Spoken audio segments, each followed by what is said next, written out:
Hello, hello, hello. I know I'm super duper duper late with this video, but I don't care. Cheers. We're getting drunk tonight. I don't care. Drink that motherfucker.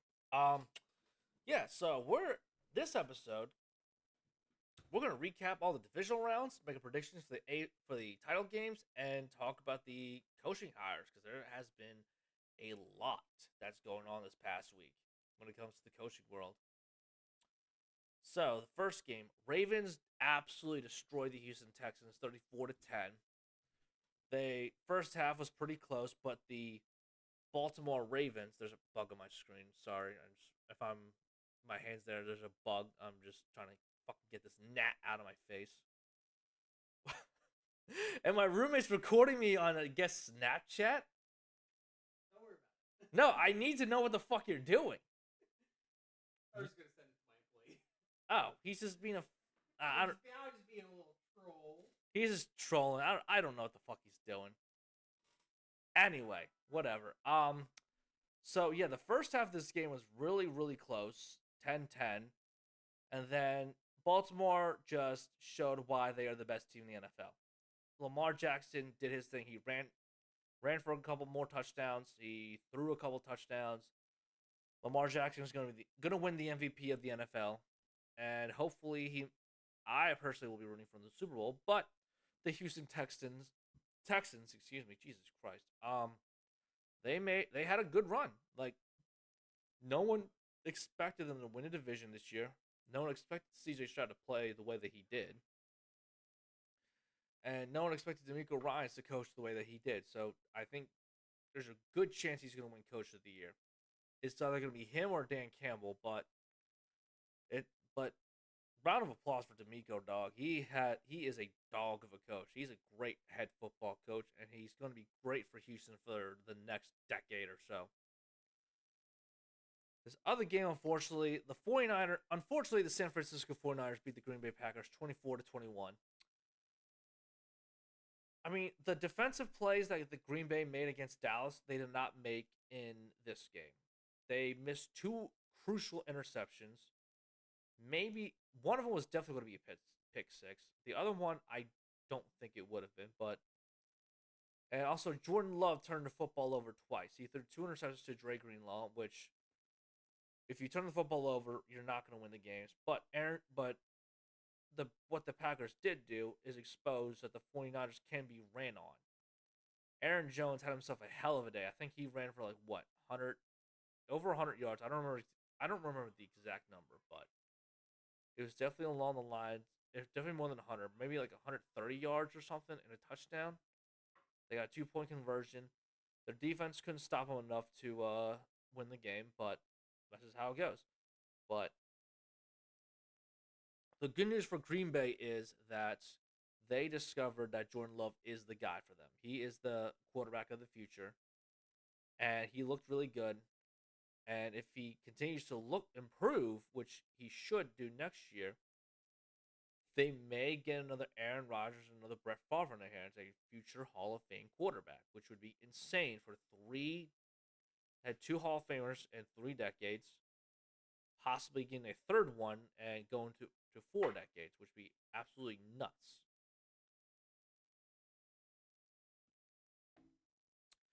Meanwhile, San Francisco, I mean, yeah, Brock Purdy struggled for like the first 3.5 quarters, and he did his thing in the last whatever it was 6 minutes of the game. They look very exposable. Like they're not guaranteed to win this NFC title game, and they are going to be facing the Detroit Lions, who won 31-23 against a Tampa Bay team that did pretty well for the season. Like, kind of like the Houston Texans, we didn't expect a lot from Tampa Bay. We didn't think they were going to win with Baker Mayfield and their offense and all that. Their defense was top notch as it should have been, because Todd Bowles is a defensive genius. But unfortunately, the defense couldn't lead them to beat this Detroit Lions offense, and it seems Detroit possibly is a team of destiny. No, I mean, we had a lot of expectations for Detroit this year. Maybe like at least win the division and win a playoff game, but I didn't think Detroit was going to make the NFC title game, but so that is great for them. This is a something they haven't done since '91, and unfortunately in 1991 they got their asses kicked by Washington. But this case, they have a legitimate shot to win. They have a legit shot to beat the San Francisco 49ers with their duo running backs, David Montgomery and Jameer Gibbs. But we're going to talk about that in a little bit. Their offense is great, but their defense is concerning. But let's before we make the predictions, and in the final game, the Chiefs escape with a win in Buffalo. Patrick Mahomes' first ever road playoff game, and he wins it, which is not surprising because Mahomes is the best quarterback in the NFL. Most clutch, most best, makes all the throws, does what he needs to do. I feel bad for Buffalo, man. Like Josh Allen did everything he possibly could. The only thing that you could really say that he fucked up with was that last drive, trying to get the football into the end zone.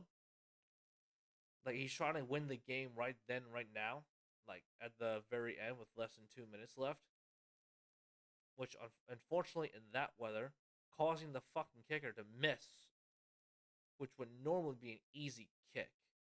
But in that crazy weather with the wind blowing the way it was blowing, blew far right, which is two words Buffalo absolutely hates to hear after, especially after the 1990 Super Bowl where they could have won the game, but kicker kicked it far right.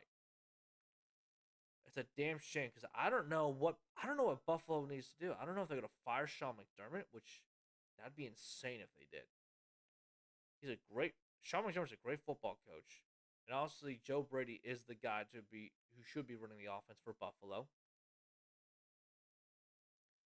And yeah, that's just Travis Kelsey.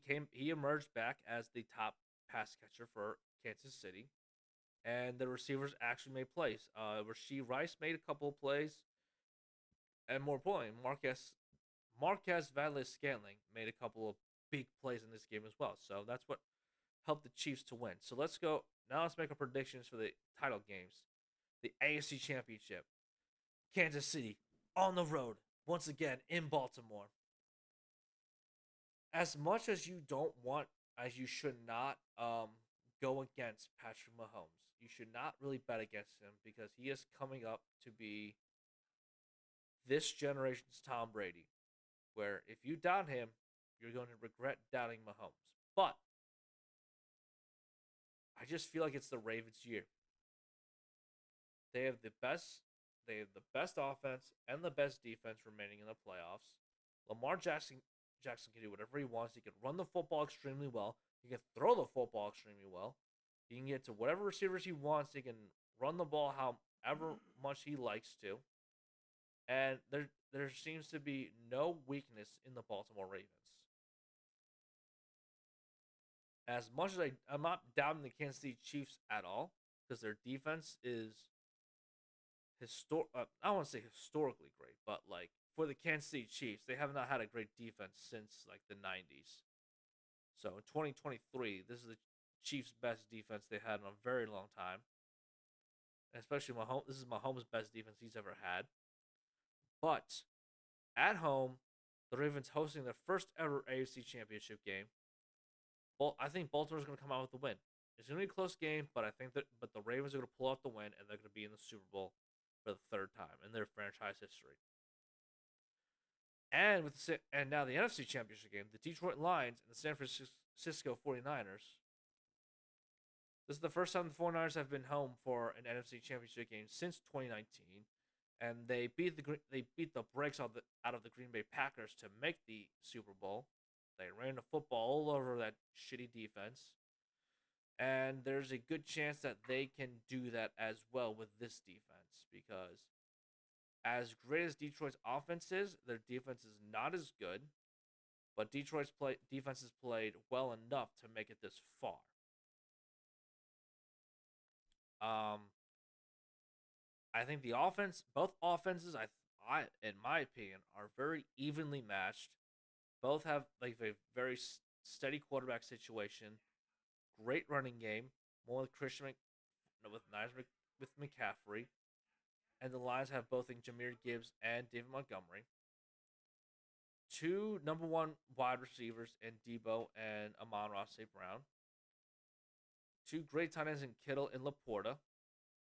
And two very solid offensive lines, including two of the best tackles in the game, and Trent Williams and Penei Sewell for the Detroit Lions. So the only advantage the 49ers really have for playmakers wise is the defense, because they have playmakers on every level in that defense. The Lions have Aiden Hutchinson, who's emerged to become one of the best defensive ends in the game. And they have CJ Garner Johnson, which I wish we kept, but he's still a dog. He still does his thing. He's still the biggest shit talker on that Lions team. That's what, and I believe he is one of the reasons why we made that Super Bowl, did what we did last year.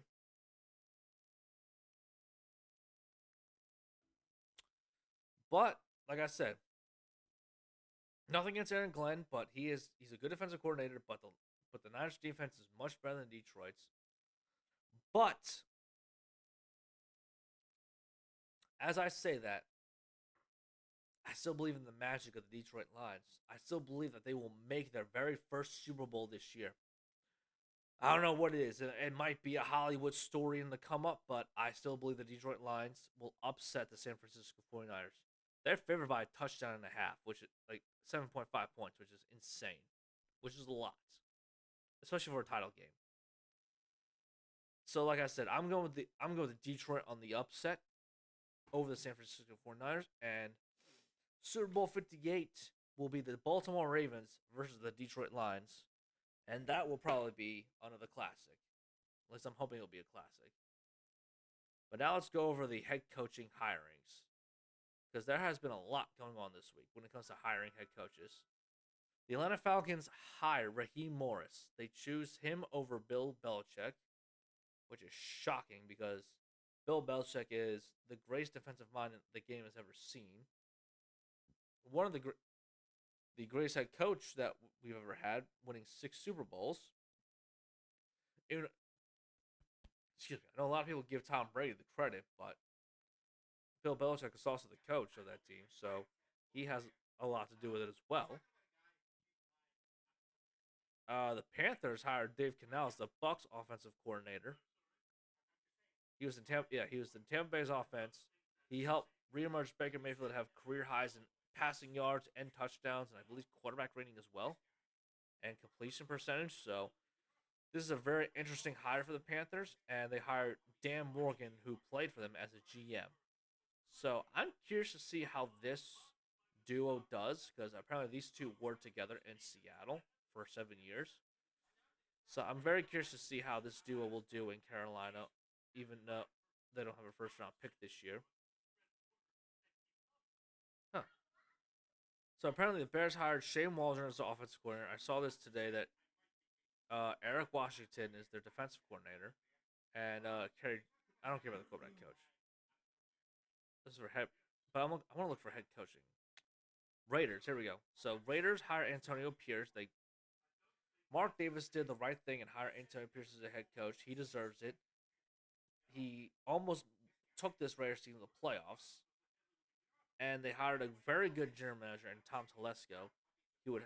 He's going to very help a lot with draft talent and signing and hiring players.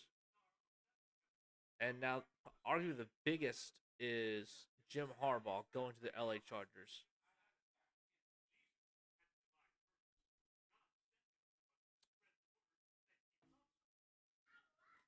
And I think this year, I don't think they make the playoffs this year. Well, I don't think they do, but they get very close. But definitely by year 2, I think they're I think they're definitely going to be a team that you don't want to mess with, because even though they're in a very competitive AFC West, because who knows what's going to happen with the Chiefs with Andy Reid specifically. He may retire soon, but he might be again. He may retire. He may not retire. He's probably going to be coaching for a long time. Sean Payne's still a good coach. They turn around the whole situation in Denver. The Raiders, they got up, and now the Chargers have Jim Harbaugh, and now Justin Herbert has no excuses to not be a good. Well, talent wise, he's a very good quarterback, but like when it comes to winning, He's not that great when it comes to winning. He does not come through. Patriots, they replace Bill Belichick with Gerard Mayo as their head coach. So I'm very curious to see how he runs everything in New England instead of Bill Belichick. I don't know if it's going to be as strict. I don't know if it's going to be. I don't know. I'm just very curious to see how Gerard Mayo does in New England. My Eagles, I want to talk about my Eagles real quick before we go to the Titans and Vic Fangio. Excuse me, Ryan Callahan. We hired Vic Fangio as defensive coordinator, and honestly, there's a lot of mixture when it comes to this hiring. Only because we ran the Fangio scheme for the past 3 years with three defensive coordinators, with again in 21-22, and we saw Sean Desai and Matt Patricia in 2023.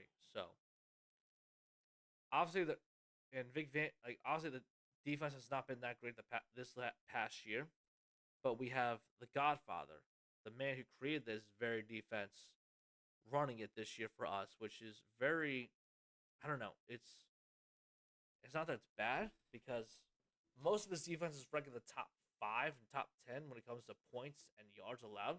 So I'm curious to see how Vic Fangio does with our defense this year. And now the Titans hiring coach Brian Callahan offensive from the Cincinnati Bengals offensive coordinator. This this one really came out of nowhere.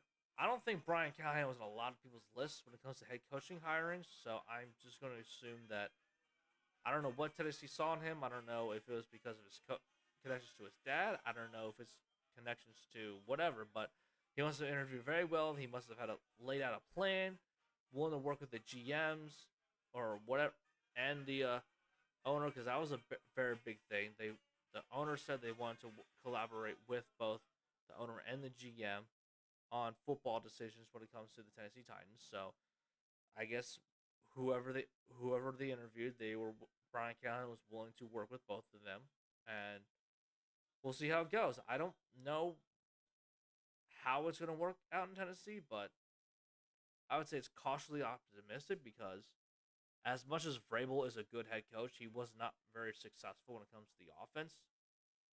So maybe in a league that's trending more on the offense, hiring offensive coordinators and offensive play callers as head coaches, this might end up being a good thing for Tennessee, but we'll find out. So that's it for this week. I will catch you all next week, and I might take the week off because the Super Bowl is not coming for another couple of weeks after this week. So might see you on Super Bowl Sunday unless there is breaking news in the NFL, which I would cover. And if not, I'll see you during Super Bowl week. Peace.